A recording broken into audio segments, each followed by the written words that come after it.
Welcome to Shorty's Take. Going to have a look at who is the best team in the competition right now and discuss a few key areas around that. And I'm sure you guys are out there enjoying the AFL Unlimited podcast. If you haven't already given it a bit of a subscribe or a follow on all the relevant channels, feel free to do so. But it's an interesting question. Who is the best team in the competition? Because for a long time now, it has been Richmond. And there have been challenges. There have been times where the Tigers have seemed like they may not be the number one seed, but they still are when it matters, the team to beat. Now we might be asking a different question. Is it a changing of the guard? We've got the Dogs, we've got Melbourne just playing unbelievable footy. And I think it's a really interesting discussion because at some stage the guard does change. And I think we'll all have unwavering faith in Richmond and what they can do, particularly on the MCG in September.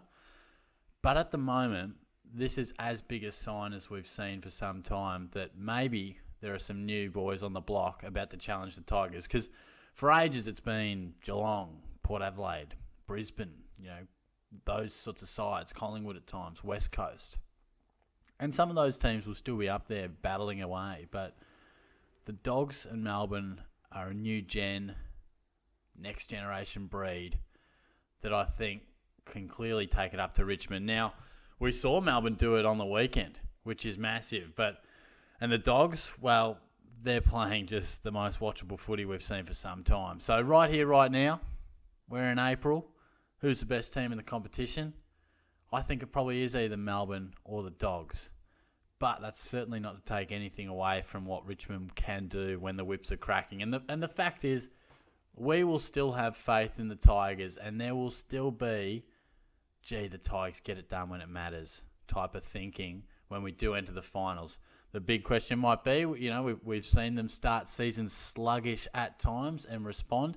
Richmond timed their run to the premiership better than any other side we've probably seen, perhaps with Brisbane of the early 2000s. So it's all well and good for everything to be going beautiful and sunny and looking great for the Ds on an MCG stage in April. There's different doubts, there's different question marks coming into a game like that under the finals pressure, atmosphere, expectation of September. So we'll get a bit of a gauge of where the Dogs are at too. They'll take on that same task, Richmond at the G. So it's a really tantalising matchup. What is also tantalising is some of the next players that we sort of discuss as best players in the competition. And Petrarca in particular, he's just shot up, hasn't he?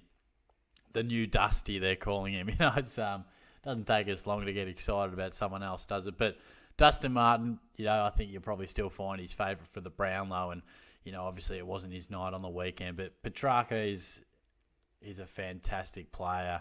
You've got Bontempelli as well.